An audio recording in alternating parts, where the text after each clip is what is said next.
Heide Park is the largest theme park in northern Germany, yet I also think it may be the country's most underrated theme park. Whenever people talk about German amusement parks, they always rave about Phantasialand and Europa Park. But I think Heide Park is comfortably Germany's third best park because it does so much well. A lot of people talk about this park's impressive coaster lineup, but the park also does a shockingly good job with atmosphere, appearance, and theming. This review will cover everything you need to know about Heide Park. This park opened back in 1978 on the site of the Heidenhof Wildlife Park. The park opened with some animal exhibits and just a half dozen rides. Heide Park started adding bigger and bolder attractions in the 1980s and 1990s, but the park did grow at a steady rate. The park's ascension into a major thrill park occurred over the past 2 decades. The park added Colossus in 2001.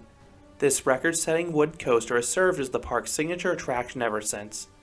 Just a year later, the park was purchased by the Tussauds Group, and then in 2007, Merlin Entertainment took ownership of the park, and they've continued to invest in the place. They've added new rides, refurbished others, and introduced some IPs to complement the traditional European theming. Heide Park is located in Soltau. This is roughly 40 miles or 70 kilometers south of Hamburg. There's a train station roughly a 1-mile walk from the park, or you can arrive by car. I've done both and had no trouble. As of 2022, tickets cost €45, which I think is very reasonable given what this park offers. My biggest gripe with the park is its operating hours. Many days, the park is open from 10 a.m. until just 6 p.m. 8 hours is enough time to hit all the coasters at least once, but it can be tricky to get re-rides and experience the non-coasters as well if the park is busy, and this frequently is the case in the summer months when you'll encounter the highest crowds. It's not uncommon to see all the major coasters with 30 to 60 minute waits at once. Unlike many European parks, Heide thankfully doesn't have staggered openings or closures. Rides are open for the entirety of the park's published opening times, which is helpful. So it makes sense to hit the big coasters in that first and last hour when they're the least busy. I especially recommend finishing with Colossus because that crew is given double rides in both my visits if you're on the last train. I would recommend starting with Desert Race, especially if inclement weather is in the forecast later in the day. Not only is it a popular ride, but it is the only major coaster in the park that will close for rain. I would then head to Colossus afterwards. This is the park's most popular ride by far. There is a single rider line that can save you a ton of time, but it doesn't allow you to choose your row. I would recommend waiting standby at least once so you can at least choose the back car, which offers the best rides by far. I would then head to the other side of the park and try and knock out any coaster that still has a short wait. Krake is another one that offers a single rider line that can save a lot of time on a busy day. I've sprung for the Express Butler skip the line pass in all my visits. You have a few options with this system. You can purchase single shots for up to €10. You can purchase one good for all the major rides once that'll cost you €39, but I recommend either the Gold or Platinum tiers. Gold costs €49. It cuts your wait in half and it's unlimited for most rides. The problem is that it's one time only on Colossus, which is the park's busiest ride. Colossus is unlimited on Platinum. For that reason, I've gotten this option which costs €89, but you can board the included rides almost immediately as well. This has allowed me to maximize my day, especially with those limited hours. If you want to use this system, make sure it is offered the day you're visiting. You can look online to see if it's available. Heide Park only offers it on what they anticipate to be busy days. I know people have gone on days when it wasn't offered and still encountered 30 to 45 minute waits. Operations have been quite good in my visits to Heide. All the major coasters have had multiple trains in use and stacking was minimized. I want to specifically call out 2 crews. The one at Bobon was averaging 20 to 30 second dispatches, allowing them to effectively run 4 trains at once. Then the crew of Colossus was routinely rolling trains, which is what you want to see in a ride as popular as that. Now let's talk about this park's appearance. I think Heide doesn't get enough credit in this department. I really like how this park looks. In general, the park forms a giant loop around the lake. It serves as a nice centerpiece. The part around the water is easy to navigate, but there are a few narrow and windy pathways by the kids' areas that can be a bit confusing if you're unfamiliar with the park's layout. The park is very well landscaped. The midways have quite a bit of greenery and gardens adjacent to them, and they work well with that lagoon. And you can get some nice views of the coasters overlooking the water. It is especially cool looking towards Transylvania since all 4 major coasters over there feature white track. It can be a bit tricky to tell which ride is which. It reminds me of the thrill parks they used to make in Roller Coaster Tycoon with busy skylines. Haida Park's signature rides are thoughtfully placed into their respective areas. They interact with pathways and often have custom onboard soundtracks from Imascore. I again want to call out Bob-omb and Colossus. The latter has the iconic wooden statue that shoots flames out its head and then swallows the train. Then Bob-omb has a series of pathways running underneath the attraction. In a similar fashion, the mountain rafting River Rapids ride has a series of pathways running all around it. And Krake is very theatric with the near vertical drop into the shipwreck. Oh, and be careful walking past this ride's Immelman. The ride's splashdown sends a massive wall of water onto the midway that will absolutely drench you. Then you have some nicely themed areas. The older ones have a classic European feel to them. I love the entry plaza with the traditional Bavarian architecture. Transylvania is neat how it's perched atop the hill. You have Bob-omb's castle and then some darker themes for the rides over here. You have a pirate area fittingly placed on and adjacent to the water. You have a desert area over by Desert Race and it's smartly accentuated by sand. Then you have some themed kids areas. You have the obligatory Old Wild West themed area, which is small but done well. Then you have 2 colorful lands based in IPs with both Peppa Pig Land and another themed How to Train Your Dragon. I know not everyone likes how Merlin integrated these characters into a traditional theme park, but I think it was a wise decision. They're extremely popular with kids, and the lands were designed in such a way that they don't bleed over into the adjacent ones. The only section that really needs an overhaul in my opinion is the Mayan section next to Colossus. This area used to be informally known as Hussland for, you guessed it, a series of flat rides from Huss, but many of them have been removed or are sitting but not operating, so this area looks and feels sad. An updated package of flat rides would go a long way to fixing this area. Moving on to the ride lineup, Haida Park has 9 different roller coasters. Their coasters skew more towards thrills, and they have a lot of key genres in this area.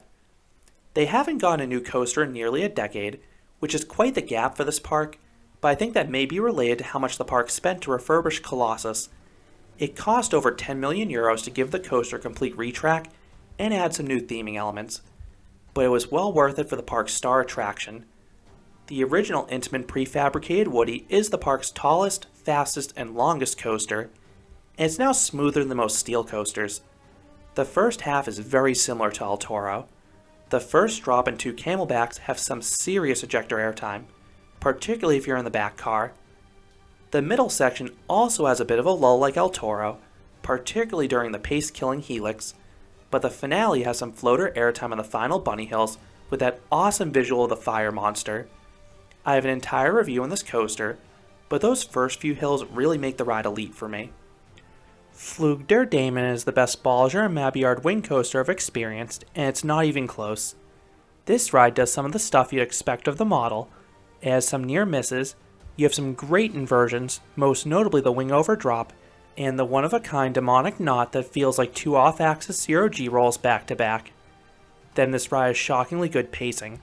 None of the elements are filler, as everything around the inversions either offers airtime or good positives. I have an entire review in this coaster, but it does everything I could possibly want from a wing coaster, and then some. On the other side of the coin, Krake is the worst B&M dive machine. Don't get me wrong, it's still a fun ride, but it just doesn't have the height or length of the other dive coasters, as I noted in my review.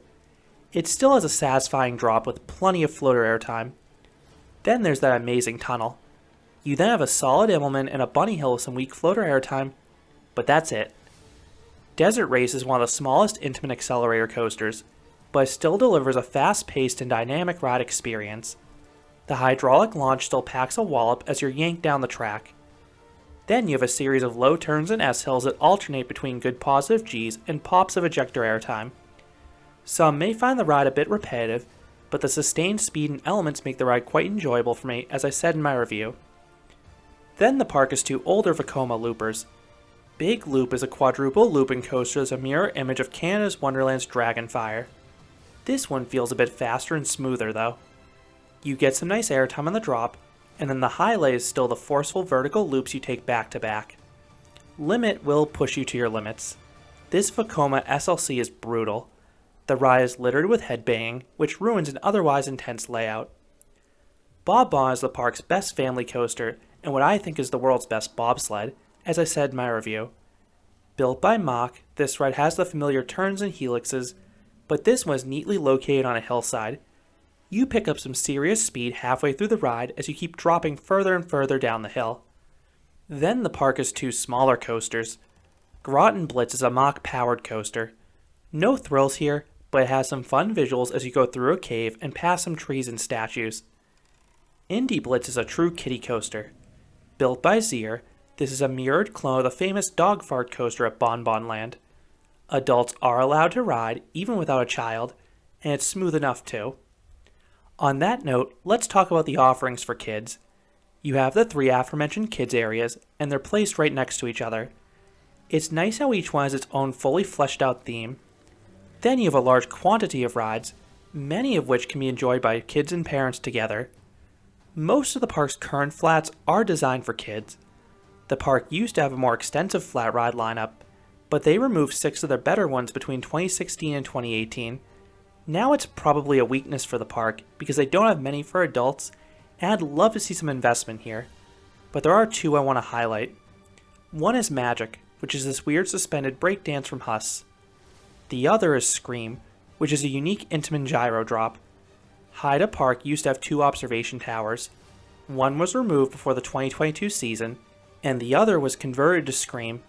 This ride is 33 stories tall, and it's perched atop the hill, so you can see for miles in each direction. And the spin and the ascent make sure you get every possible vantage point. Then the drop is exhilarating too. It occurs with no warning. You float the entire way down and get a good stomach dropping sensation as well. Haida also has 2 dark rides. The better of the 2 is Ghostbusters 5D. This IP is perfectly suited for a shooting dark ride. I do wish the ride incorporated the film's iconic ghosts and villains rather than generic ones, but it does borrow the concept that you need to lock onto a ghoul for a few seconds to fully capture it. It is a screen-based ride, but they're crisp and responsive. The other dark ride is Drakengrotte. Located in the How to Train Your Dragon area, this is a slow-moving boat ride that starts outdoors past some miniature displays before going into a cave with some larger dragons. I wish it had some more dark ride elements, but it is cool nonetheless. Then you have a boatload of water rides. My favorite is Mountain Rafting, a lengthy Intamin Rapids ride going through caves and past buildings. The ride has plenty of rapids that'll splash your boat, plus 2 sections with waterfalls. Oh, and there are a bazillion rafts on the course at once, so it's possible to bounce into and even past them. Wildwasserbahn is a Mack log flume. It's a scenic one with 3 drops. The first 2 are tiny, but the final one has some heightened speed to it. I just wish the seats were padded. They were rock hard and a bit uncomfortable. The park used to have an even crazier log flume named Wildwasserbahn 2. Original name, I know. This was a rare Schwarzkopf flume, and it featured a shockingly large 75-foot or 23-meter tall plunge down a hill. It is a bummer that it left the park, but at least it was replaced with a good ride in Flug der Dämonen. But the water ride lineup just keeps on going. You have a Mack splash battle and some scenic boat rides. The latter are a refreshing change of pace from the hustle and bustle of the coasters. And I would be doing everyone a disservice if I didn't mention the crazy slide tower by the water. This tower is at least 5 stories tall. It features a variety of metal slides. The spiral ones are a bit too tight to build up any real speed, but I like the ones with the extended straightaways. You can fly down these ones. Then there's also this odd one where you slide down a series of rollers. Not too comfortable, but unique. But the best thing about this tower may be the views it offers of the park's coasters, especially now that the observation tower has been removed. For shows, Haida Park has some street entertainment and more notably a pirate-themed stunt show. I only caught part of the latter, but it seemed quite popular amongst guests. Moving on to the food, I personally have not had the best meals here. The quick service locations I've tried by the main entrance weren't all that great. I believe there are better restaurants further into the park, and I'd love to know which ones to try next time down in the comments. In general, European parks don't have as much ride merchandise as the US theme parks. but I'm glad to say that Haida Park differs in this regard. They have an expansive gift shop with a dedicated section of gifts, trinkets, and apparel for each of their major rides. Then you also have the non-theme park merchandise related to their IPs. Lastly, I want to mention the park does have on-site accommodations. I haven't stayed there, but they offer a nice hotel and campground with no shortage of amenities for families. So do I recommend Haida Park? Absolutely. This is a great theme park. It really is something for everyone. For me, I love the combination of large thrill coasters and nicely themed areas. Between the rides and theming, this park reminded me of a Busch Gardens park. Then there are some solid supporting rides and plenty for the little ones at those 3 kids areas. The biggest downsides with this park go hand in hand, the short hours and the crowd levels. This can make it tricky to experience everything you want in a single day and have time for re-rides. So it may be worth investing in the Express Butler as I did if the park is busy, and that's usually the case in the summer months. I do prefer Phantasialand and Europa Park over Haida, but I think this is firmly Germany's 3rd best theme park. I definitely prefer it over the nearby Hansa Park, and I think this is a European park that doesn't get as much love from the coaster community as it should. So those are my thoughts on Haida Park, Northern Germany's largest theme park. What are your thoughts on this park? Whether it be the rides, theming, or anything else? Let me know down in the comments. If you enjoyed this review, I'd appreciate it if you gave this video a like, and you considered subscribing, because there'll be a lot more roller coaster and amusement park videos here at Canopy Coaster. Thanks for watching.